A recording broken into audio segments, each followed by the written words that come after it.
Good evening, and welcome to the Florida Academy of Family Physicians 16th COVID-19 webinar. I'm Dr. Chris Scuderi, and I'm the chair of the FAP's COVID-19 Task Force. Over the last year, the FAP's COVID-19 Task Force has been leading the FAP's efforts to assist Florida's family physicians and their staff in dealing with the COVID-19 pandemic. I'd like to extend my thanks to the COVID-19 Task Force members, Drs. Terry Hashi, Nipa Shah, Ajoy Kumar, Craig Lavoie, and Christy Alexander. Thank you for all the tremendous work you've done over the last year on behalf of Florida's family physicians. Tonight's presentation, Riding the Dragon's Tail, Transitioning from Pandemic to Post-Pandemic, will address several critical issues, including current vaccination options in the United States and how to apply best practices for vaccinating patients, identifying opportunities and controversies in pandemic response, and how to prepare for the transition from pandemic to post-pandemic. I'm very pleased to introduce and welcome back tonight's presenter. Please join me in welcoming Dr. Jonhathan Temte. Dr. Temte is one of the country's foremost experts in vaccines and immunization policy. Dr. Temte, who is also the Associate Dean for Public Health and Community Engagement at the University of Wisconsin School of Medicine and Public Health, where he also serves as Professor of Family Medicine and Community Health. He served as on the U.S. Advisory Committee in Immunization Practices from 2008 to 2015, becoming the first family physician to serve as chair from 2012 to 2015. Dr. Temte has a long history of building bridges between public health and clinical medicine. Since the start of the pandemic, he has been involved with COVID-19 response at campus, community, state, and national levels. He is a principal investigator of the Wisconsin Influenza Incident Surveillance Project, the Oregon Child Absenteeism Due to Respiratory Disease Study, ORCIDS, and the University of Wisconsin-Madison campus SARS-CoV-2 Surveillance Program. So as you can tell, we have a very accomplished expert leading tonight's webinar. Thank you for participating, Dr. Temte. Before we begin, remember that similar to all FAP webinars, participants will be in listen-only mode, but you can type questions in the Q&A box located at the bottom of your screen that your presenter and I can see. We will attempt to answer your questions either during or at the end of the presentation. Lastly, the FAFP designates this live activity for a maximum of 1 AMA Category 1 credit. To claim credits, please complete and submit the activity evaluation. An evaluation link will be emailed after this webinar. Only FAP members will be eligible to receive credit for this webinar. And so we will get started with tonight's presentation. And Dr. Temte, welcome back. We really enjoyed your presentation that you gave to us in December. It was timely and it's helped so many of us, just really prepare for the vaccination process. And so we're excited to have you back, and thank you. Well, thank you so much, Chris. It really is a pleasure to be back. Quick disclosure, I have nothing of interest to disclose here, so we'll move along. But all of us have experienced a really long 15 to 16 months. And when I think of watching Harry Potter movies with my children and think about the dragons, the front of the dragon is really very scary, but it's that tail end that kind of whips around randomly, creating destruction that can be sometimes worrisome. So hence the origin of my title here. Tonight, I'd like to give you a quick update on the last 18 months or so that we've been dealing with SARS-CoV-2. Think about some of the opportunities and controversies in the pandemic response, really focusing on the current vaccine options in the US and apply the best practices for vaccinating our patients. And I'm just going to cut away here and just say that the single most important source of information for most individuals in this country is the primary care clinician. It's that doctor, it's that family doctor who is working with a patient on a day-to-day, week-to-week, or year-to-year basis. And then I really want to finish up talking about the transition from pandemic to post-pandemic. And watching the numbers over the last few weeks, I'm really feeling pretty good about this transition. So let me tell you a little bit about the pandemic to date. I returned from my last really wonderful vacation to an island in Mexico on the 15th of March 2020. And a year later, reflecting back, my attempt at a haiku here, just thinking about the emptiness of the previous year. As you well know, the US has had 3 very large waves and maybe a 4th one at the tail end here. And just demonstrating the cases and deaths here, I want to just point out that at first we had a very steep learning curve and a disproportionate number of deaths early on. And after that, we kind of learned how to take care of people in the hospital and clinic settings and so on. And the death rate per case really stabilized. But unfortunately, we had such a huge outbreak at the tail end of 2020 and the beginning of 2021. So let me just move back here. So this has been an unrelenting global pandemic, over 170 million cases that have been detected and almost 4 million deaths across the world. For the US, we are now approaching 600,000 deaths and over 33 million cases that have been diagnosed. The coronaviruses in general have a really high rate of mutation. They're an RNA virus, and they have a higher rate of mutation than many other viruses, but fortunately less than influenza, because coronaviruses have an enzyme to correct some of the errors that occur in transcription. But new variants are likely to emerge, and I just want to really stress that transmission is the incubator for variants. Whenever we have a transmission event, we're opening the door to new variants. If we take a look backwards in my pandemic comparative anatomy here to the Great Pandemic of 1918, 1919, the origin was in the US. This occurred over about a 12-month period in 3 successive waves and about 500,000 deaths in the United States. Keep in mind, though, at that time, we did not have things like supplemental oxygen, advanced life support, intensive care units, antibiotics, or vaccines for influenza. In fact, we didn't even know that influenza was a virus at that time. Fast forward a little over 100 years, and we have SARS-CoV-2 originating in China, now with 3 waves and 596,000 deaths. In the wake of this, we have seen just pretty impressive health disparities emerge.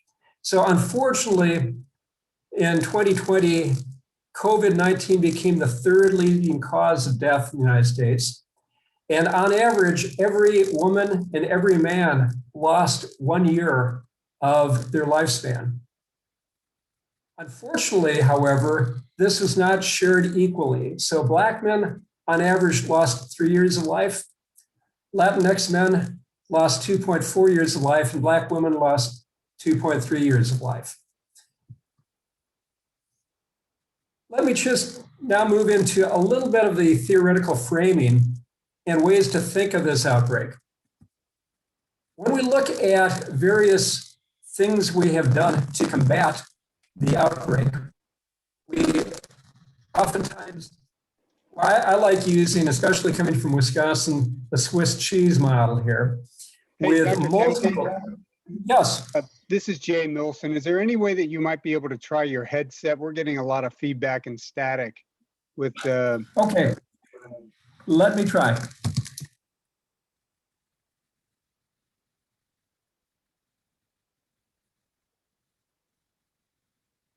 Sorry, everyone. Appreciate your patience. Okay, is that any better? No, I'm still hearing it on this end. Okay, let me try. Okay.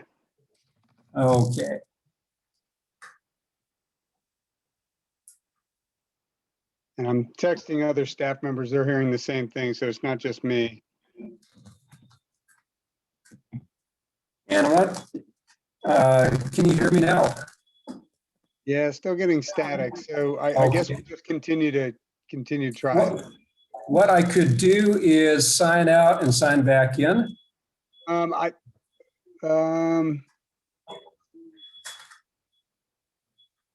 Yeah, I hate to do that. I don't think that'll drop anyone else off the line, but it's going to drop your screen. So let's Let me try. I'm trying this one more time. Okay. Any better? No, did you turn your headset on though when you changed over and plugged it in? Now this one is plugged in. Okay. And on your Is computer, that any better? signal, is it giving you a signal to use the headset instead of the? Yeah, I turned it on to the headset, so. Yeah. Well, I'd hate to lose you, so why don't we just progress? It's not too terribly bad, and I don't see any comments in the chat box. So let's keep going and hope for the best on it. Okay, let me. I'm sorry, you were starting to talk about again, cheese.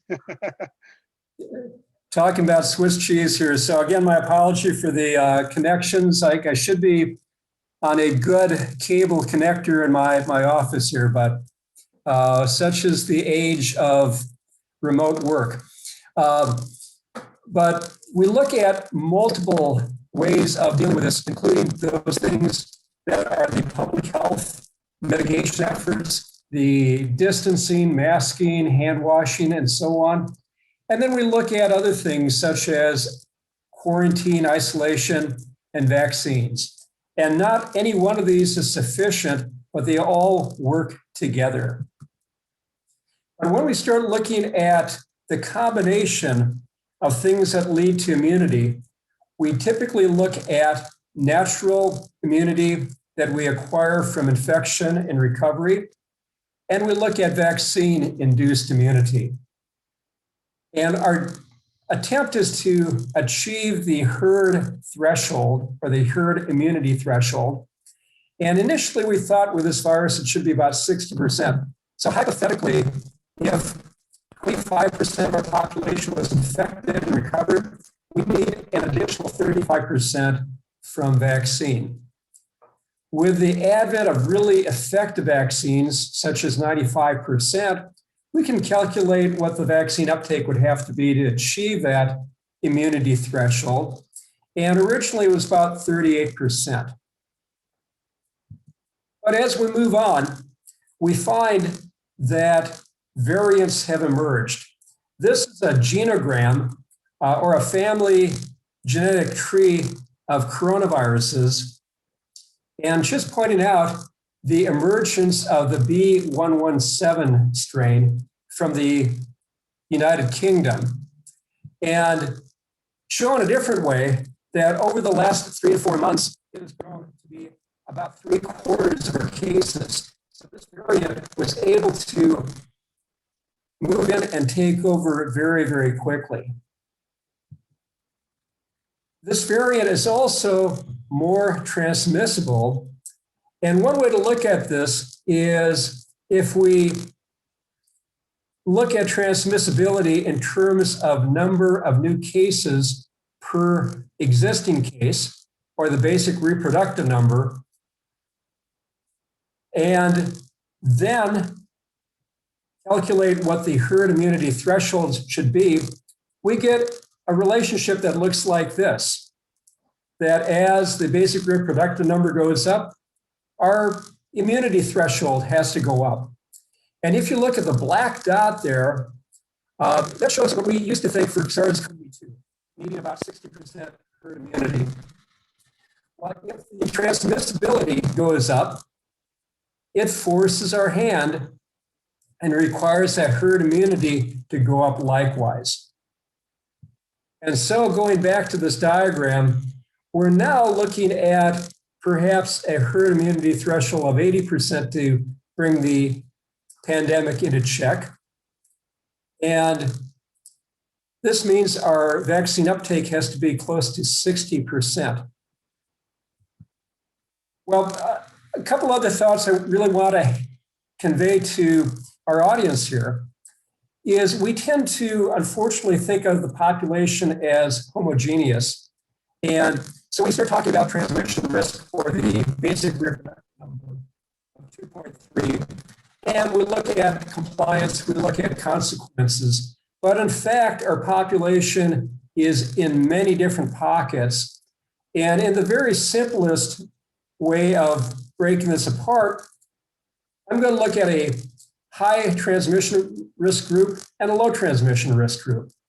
The high transmission risk group are the people who might be non-compliant with masking and distancing, and they might be that way because they have lower consequences, low morbidity, low mortality. And then we have the group that has high morbidity and mortality. Because of this, they're really good about masking and distancing, and consequently, they have a very, very low rate of transmission. Well, it turns out that within the population, if you have 10% of your entire population infected, that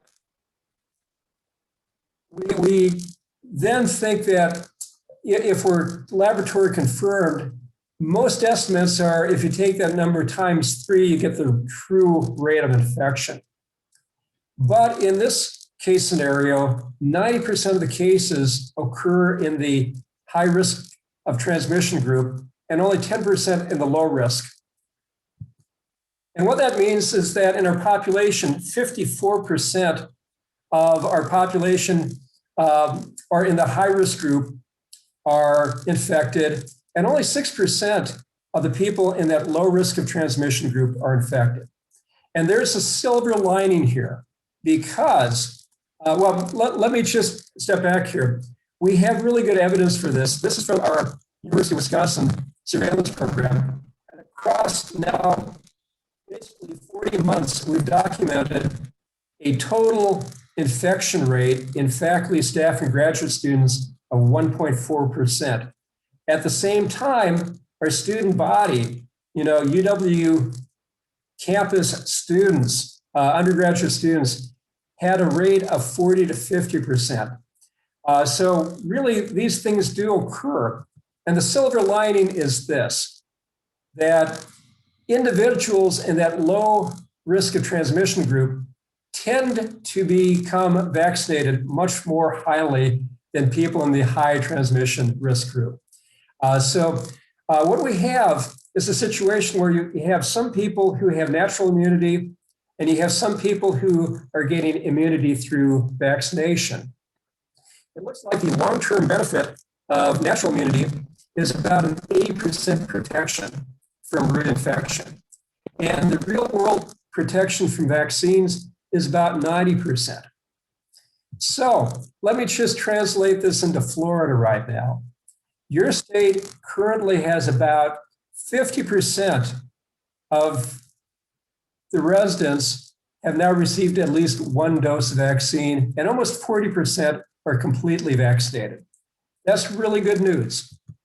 And if we do an estimate based on data as of today, I would guess that about 26% of Floridians are immune from infection, and about 44% are immune from vaccination.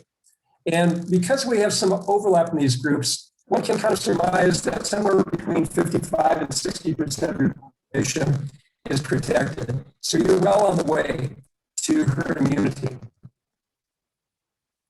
Now, let me just talk a little bit about our vaccines. And this has been a truly remarkable bit of science, engineering, manufacturing, and regulation.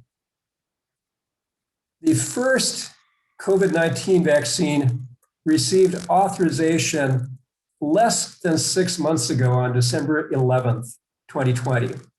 2 days later, the Advisory Committee on Immunization Practices met and made the recommendation for the Pfizer-BioNTech COVID-19 vaccine. The rest is kind of history, but these are some more recent studies out there from May 5th and May 20th, looking at the benefit of the Pfizer vaccine on the lefters against the B117 strain and against the South African strain, or B1351. And it turns out that the estimated effectiveness is actually very good for both of these. 89% for the B117, 75% for the South African. And in terms of the effectiveness against severe critical or fatal disease, almost 98%. So we're looking at very, very good vaccines, even against the variants. Turns out that the AstraZeneca vaccine, shown here on the right of the screen, from a study in South Africa, did not perform very well. And this is because most of the cases were due to the B1351 strain, which showed only 10.4% effectiveness for this strain. So the variants are really important, and the differentials between the vaccines are very important. More recently, studies looking at the Indian variants show very good effectiveness of the Pfizer vaccine for the variant found in India, and still quite good for the AstraZeneca vaccine. So as far as today, we're still pretty well protected by the current vaccines. The side effect profile is pretty expectable in terms of headache, fatigue, dizziness, chills, and nausea. I had the chills and fatigue after my second dose of the Pfizer vaccine. My wife had it quite a bit worse and kind of missed a day of her life. She says it was entirely worthwhile. But we've seen some other low risk or low frequency, high risk outcomes. And the first of the vaccine-induced immune thrombotic thrombocytopenia. And the most important thing I want to convey on this slide is that if you see this or you think you see it, report this into the vaccine adverse event reporting system. Very easy to find on a Google search. The other thing to keep in mind is that for this syndrome, you have to have three things. You have to have vaccine within 28 days, you have to have thrombosis, and you have to have thrombocytopenia with a count of less than 150,000. The other thing that has recently emerged in the last 2 or 3 weeks has been reports of myocarditis, particularly in adolescents and young adults following the mRNA vaccines. We tend to see this more commonly after the second dose and more commonly with the Moderna vaccine. These have been very rare. The outcomes have been very, very good.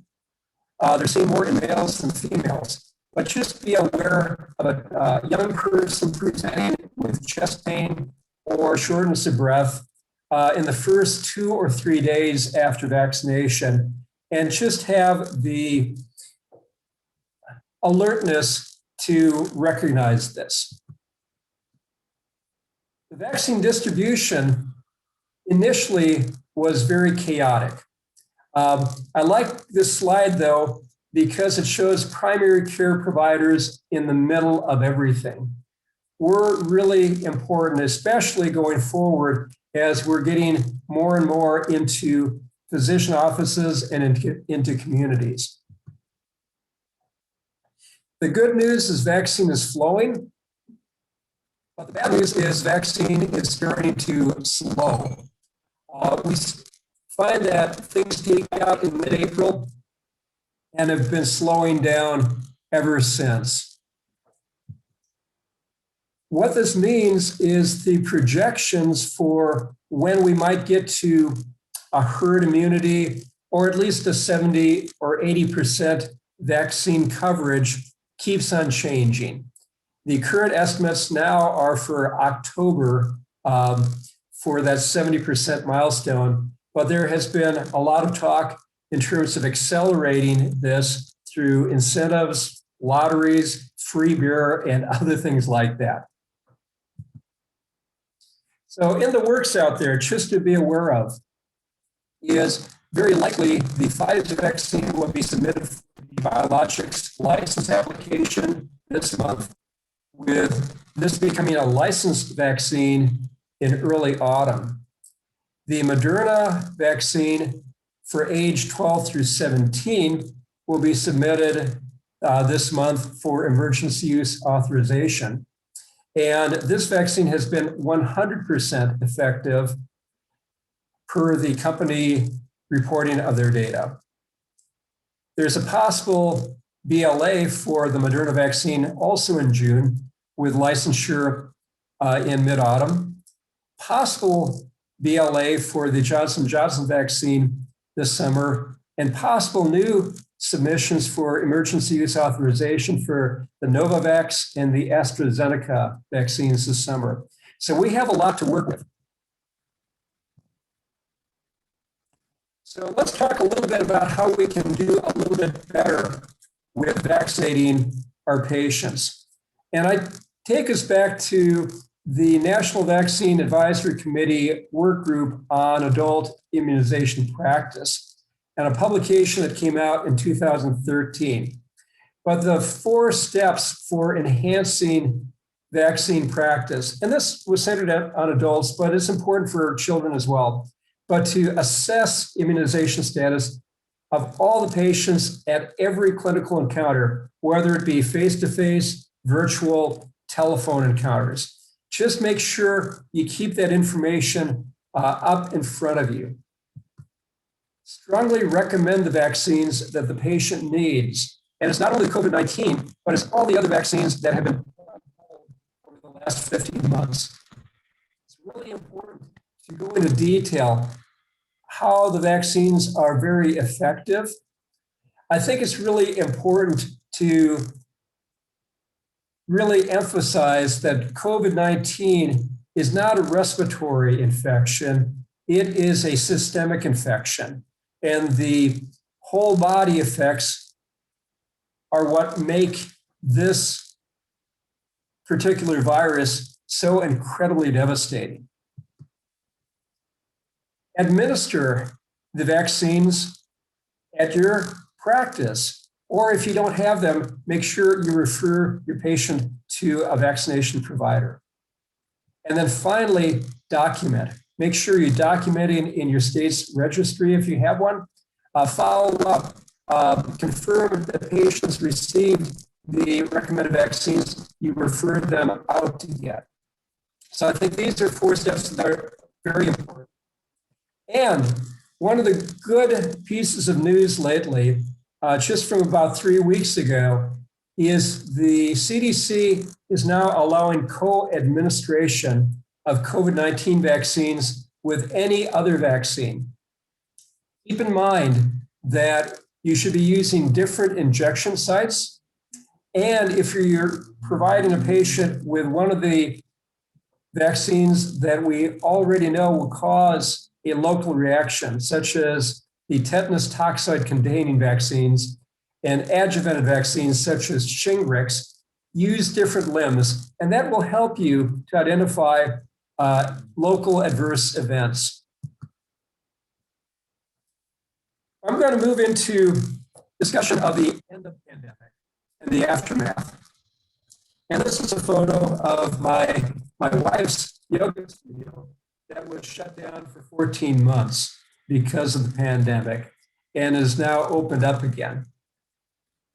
When we talk about reemerging from this pandemic, I like to say it's a pathway and not a highway. None of us have traveled this before. We do not know what's around the next corner or around the next bend. We're not sure where we're going to get to. But let me just give you some thoughts here in terms of what we see beyond herd immunity.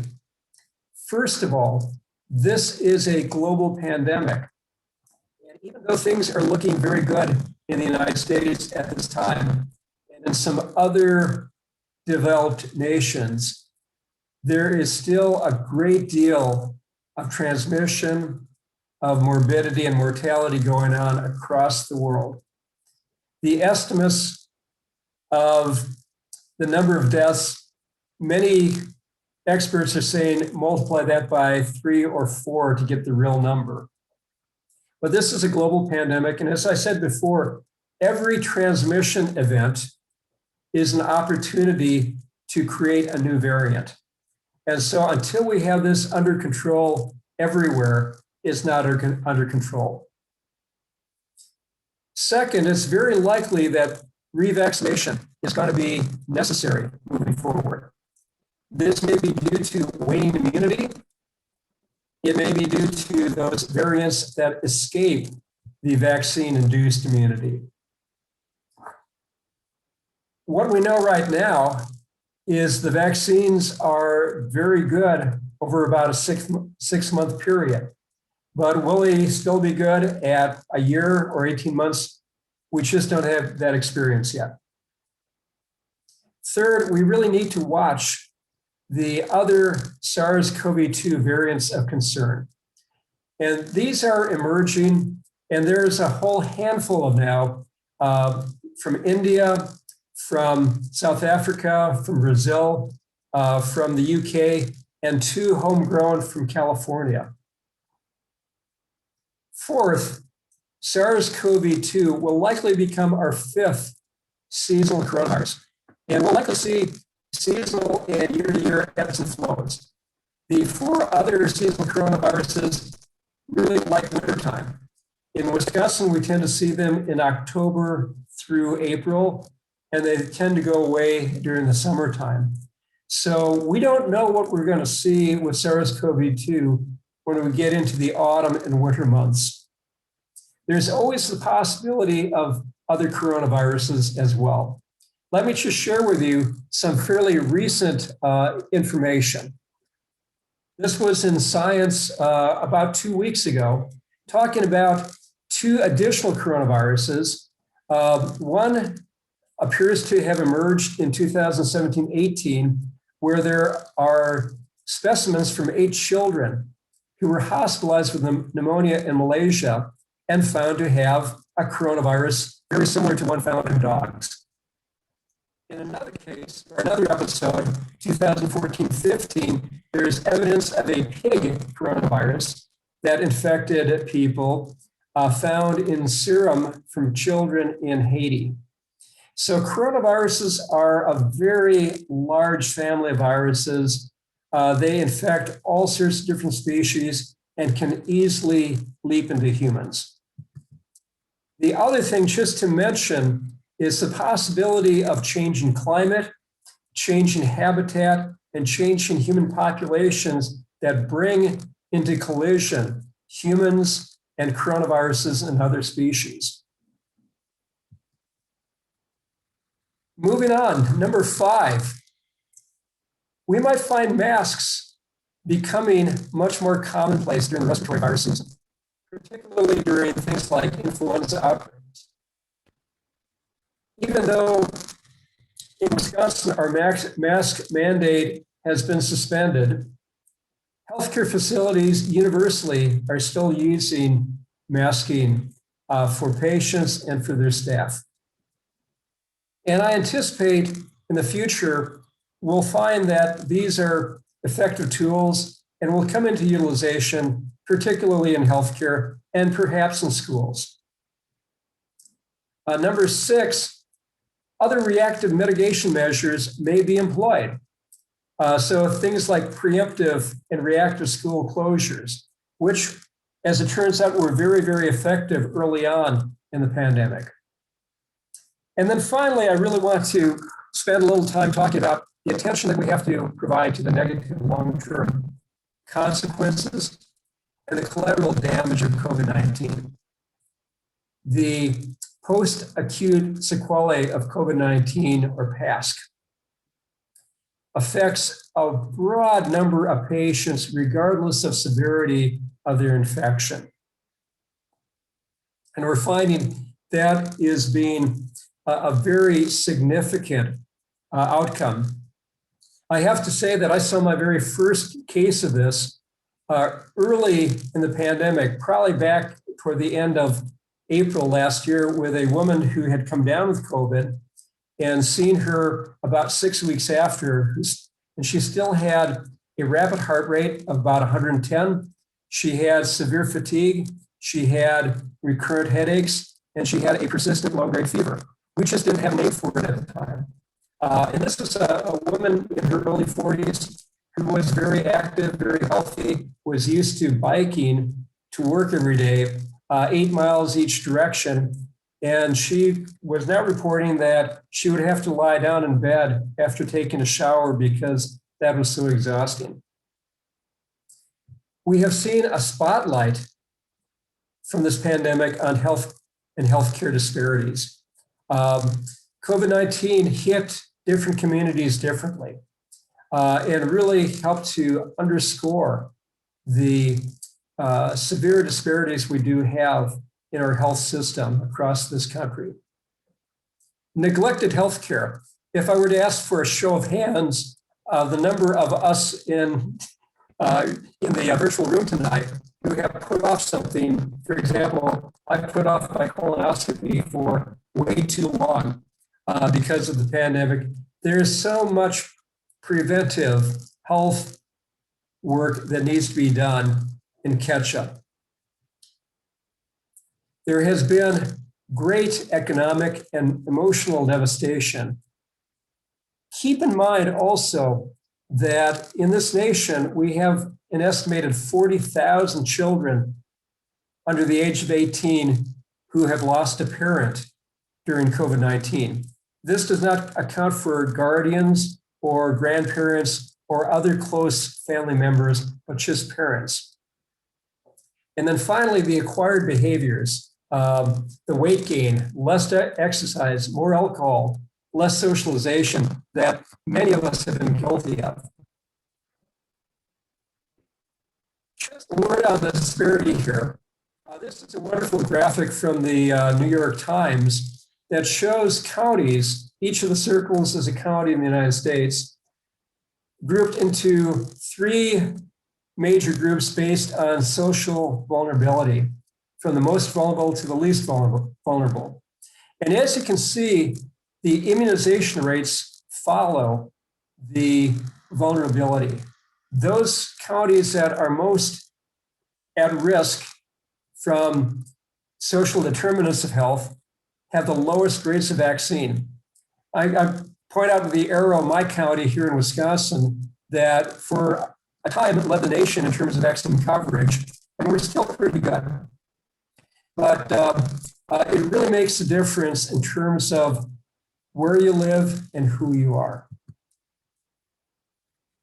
For our communities, and I think for us as well, this is a wonderful representation of some of the mental health issues and health, other issues in healthcare workers and mental health workers.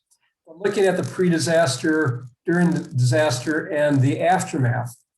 And a lot of us kind of look back to early on when we stepped up to the plate and we were doing heroic things, you know, doing extra time in the hospital, perhaps. We hit a honeymoon phase, and then we just hit that burnout, the disillusionment, and so on. And these things, just keep in mind, will tend to last for a long time after we're in the clear with COVID-19. Another bit of information dealing with healthcare workers, this is based on firefighters and so on, but looking at the response to traumatic events and are reacting. So feeling irritable, anxious, down, or loss of motivation, loss of focus, difficulty sleeping, and so on. Moving into the injured, so more severe and persistent distress and loss of function. And then moving into, in some cases, the illness. So post-traumatic stress disorder, depression, anxiety, and substance abuse and dependence. And I'll just mention very quickly that in my department of family medicine and community health, we do an annual inventory for burnout. And this year we hit 58% of our physicians, residents, and mid-level providers were scoring positively on the burnout scale. And these are all things that get kind of wrapped in our work lives, our home lives, and the pandemic in general. Just to get a little historic, this is from one of my very favorite books on the pandemic of 1918. But basically, The author is by the name of Alfred Crosby, wrote that the important and almost incomprehensible fact about Spanish influenza is that it killed millions upon millions of people in less than a year or less. Nothing else, no infection, no war, no famine has ever killed so many in such a short period. And yet, it has never inspired awe, not in 1918 and not since, not among the citizens of any particular land and not among citizens of the United States. This inaptitude for wonder and fear cannot be attributed to a lack of information. Dr. William Carlos Williams, who was a general practitioner, author, and a Pulitzer Prize-winning poet, made up to 60 house calls a day during the pandemic, but drew very little from this in any of his words or his works. And Faulkner, Fitzgerald, and Hemingway pretty much ignored the pandemic, even though they lived through it. The only exception was Catherine Ann Porter, who lost the man she loved due to influenza. She almost died herself of it, and wrote the short story, Pale Horse, Pale Rider, which ended with these words: the noiseless houses with shades drawn, empty streets, the dead cold light of tomorrow. Now there would be time for everything. One other thought here, and this was presented in a talk by Dr. Michael Osterholm, who has been a really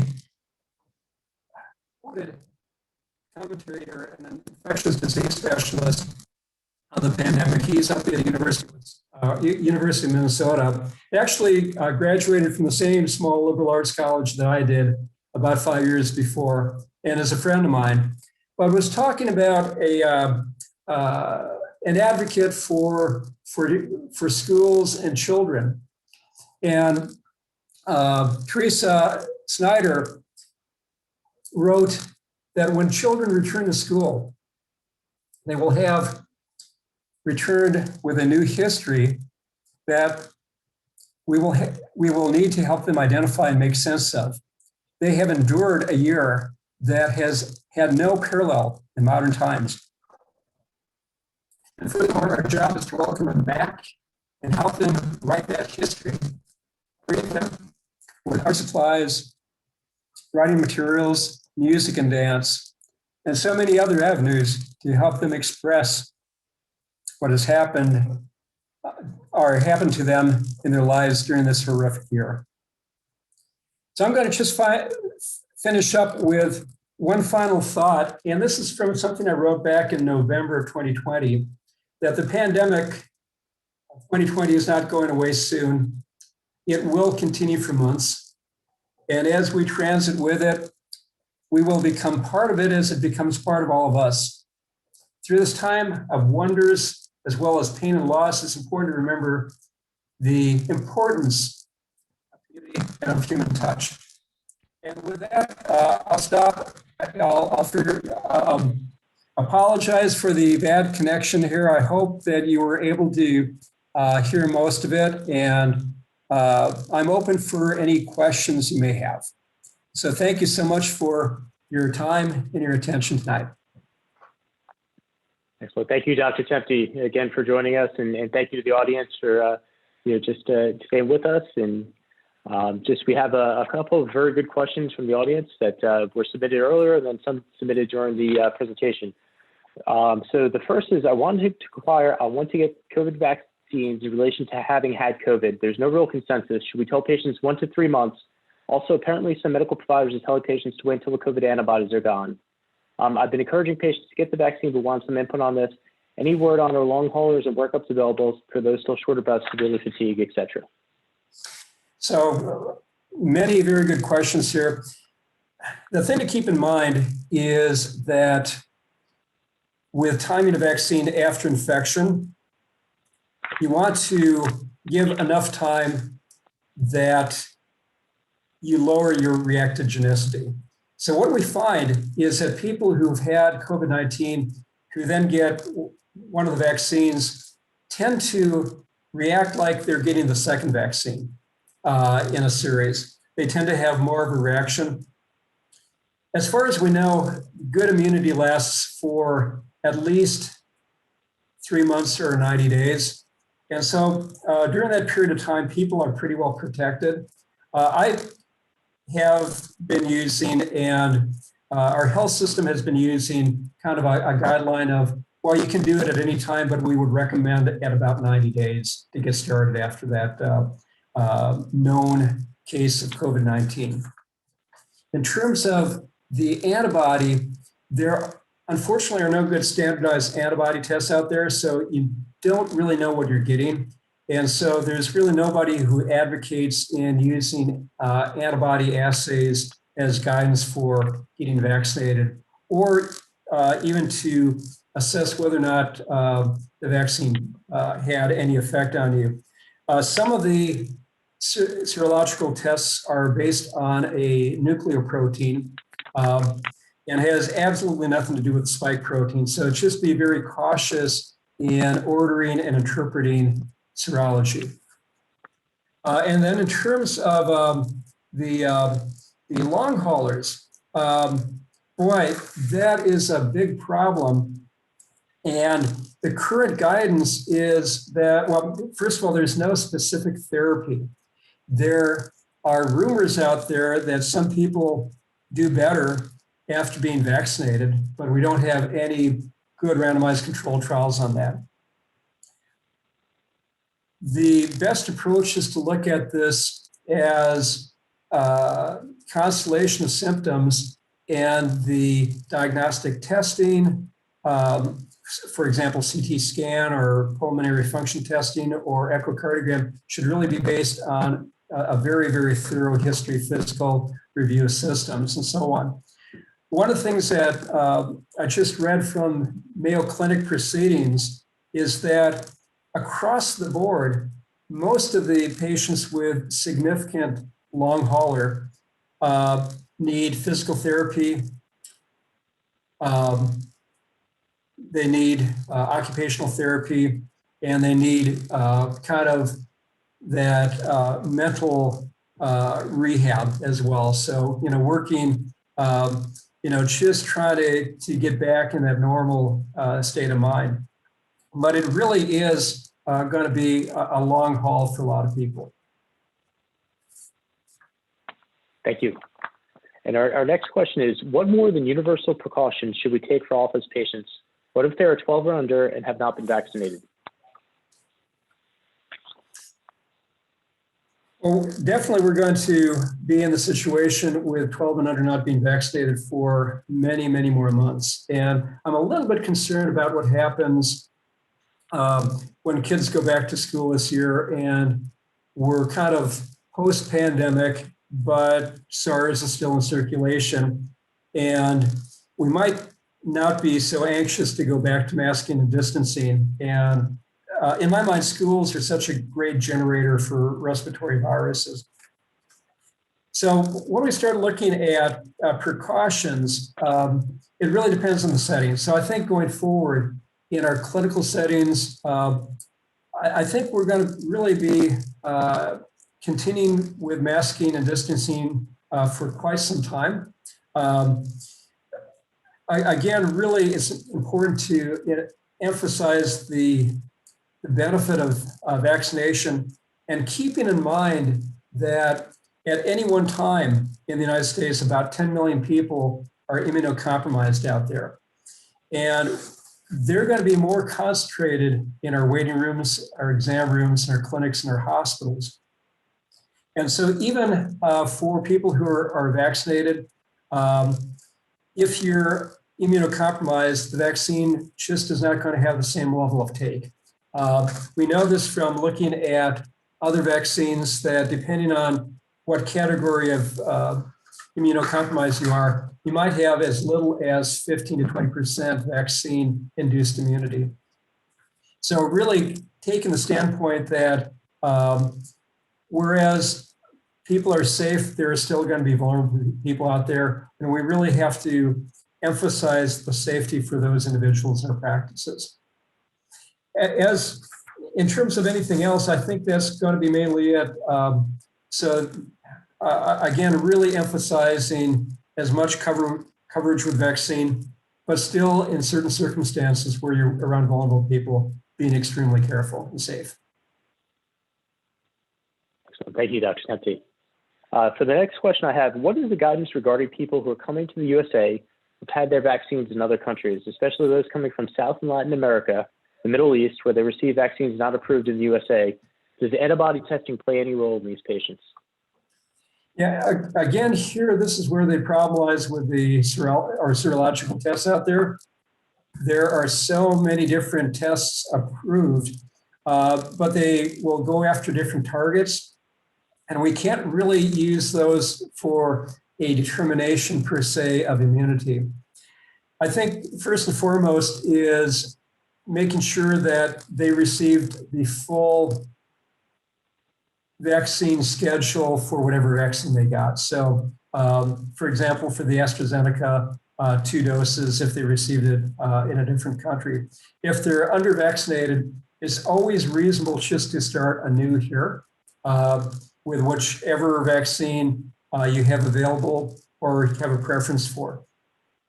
That there is some data emerging that, well, 2 things. One, when you mix the vaccines, you actually get a really good, robust boosting, even, for example, from AstraZeneca to the mRNA or vice versa.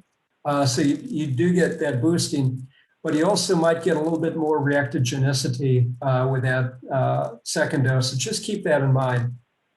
But first and foremost, if they have evidence of being fully vaccinated where they came from, that's great. And if they don't, then consider revaccinating here. Excellent, thank you. And for our next question is, what is the guidance regarding patients taking immunosuppressant medications and also patients who have cancer on being vaccinated?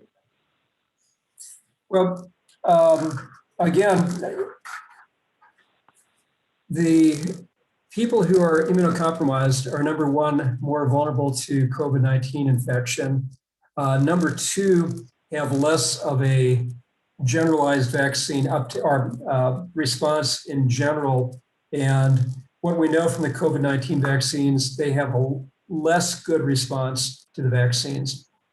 So I think it's really important when we're approaching those individuals who are immunocompromised, who are cancer patients and so on, to be cautious, to assure that they're vaccinated, but to also remind them that it's really important in higher risk situations when they're around people they don't know, they're out of their cocoon, to consider still using masking and distancing as a measure to help prevent transmission or acquisition of a virus. Thank you. The next question is, it seems like many people in some Asian countries adopted mask use after the 2003 SARS. If this is true, has this affected disease transmission of others as well as COVID-19? Yeah, so what is amazing to me, and I'm someone who has spent much of my career studying respiratory viruses, and particularly influenza, in all sorts of populations and primary care practices and schools and long-term care. What has blown me away this year is with the closure of schools, with the application of masking, distancing, and hand washing, we have virtually seen no influenza across North America. We have seen no influenza in Australia, New Zealand, South Africa, or virtually anywhere else in the world. And this isn't because we have a super good vaccine this year. It's because we did these public health measures that basically stopped influenza dead in its track. My state of Wisconsin, we have 3 bona fide influenza detections this entire year. One was from my team that does work with a school district, and we found 1 flu virus in a child who picked up the variant from a pig on their farm. Another variant in Wisconsin was also acquired by a pig. We only had one legitimate human-to-human transmission. That is just profound. Across the country, we've had about 250 bona fide cases of influenza detected in public health labs, and that's unprecedented. At the same time, we haven't seen RSV, we haven't seen parainfluenza, human metapneumovirus, adenovirus, and a number of others. About the only thing we have seen has been rhinovirus. And rhinoviruses aren't really held in check by masking. It's just one of the nuances there. But so going forward, and getting back to the statement about Asian countries, when I've traveled there in the past, I always thought it was, interesting, a little bit strange that people were masking. And now it's kind of like they were ahead of the curve here. These are very, very effective tools, I think, for control of other respiratory viruses. Whether or not we see this for most of the viruses in the future, it's unclear. But I think during a bad influenza outbreak, my prediction is we will see people spontaneously wearing masks in public. At least some people will be doing that. And I think there's really good science behind that now. The other thing I'll just mention real quick here, Chris, is we looked at the effect of the pandemic on antibiotic prescribing in the UW health system. And we had a profound reduction in antibiotic prescribing altogether. But when we looked specifically at antibiotics for respiratory infections, it was down 68% from pre to post-pandemic. And that was largely because no one was coming down with respiratory infections outside of SARS-CoV-2. So, and that's something coming out, I think, in JAMA Internal Medicine in the next few weeks here. It's incredible. It's a big difference. And so one last question tonight is, what would you recommend physicians some tools to give them to talk to parents about vaccinating their adolescents? What, just how do you arm family physicians to have that conversation? Well, I think it's really important to emphasize a couple things. We know from previous studies that taking the approach that we should vaccinate your child to protect the community does not work. When we start talking, though, about vaccinating to protect your child, that tends to work. And when we say we're protecting your child and we're protecting the community, that works well. So I think from there, I would extend it in a couple ways. First, reminding people that during 2020, the third leading cause of death for children in this country was COVID-19, even though it's pretty rare. And children tend to do well in general with COVID-19, mostly asymptomatic or very low symptomatic cases, but it's still out there.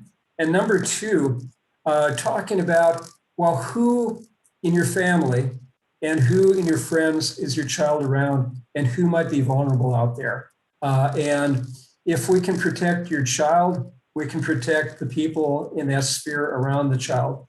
And the other thing, which I didn't talk much about in my statements there, but when we get to this fall, it's going to be very, very interesting when kids are back together again.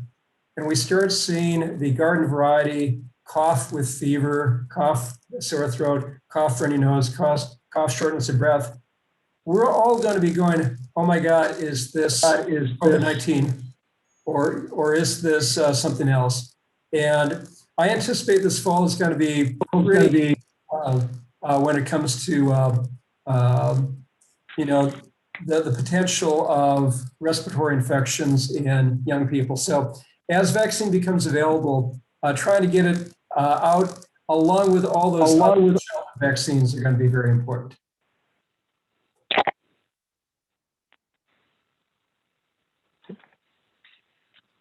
Can you hear me, Dr. Temte? I can. Okay, excellent. I lost audio there for a second with you, but I appreciate that. And so we're hitting 9 o'clock. I just want to thank you just on behalf of the Florida Academy of Family Physicians for joining us for a second time. This was fantastic.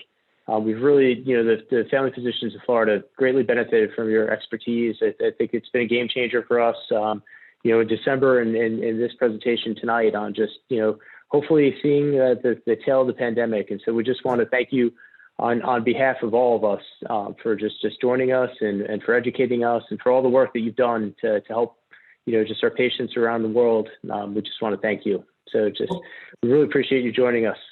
And thanks for the invitation. It's been a lot of fun, and really appreciate having the opportunity to have a conversation.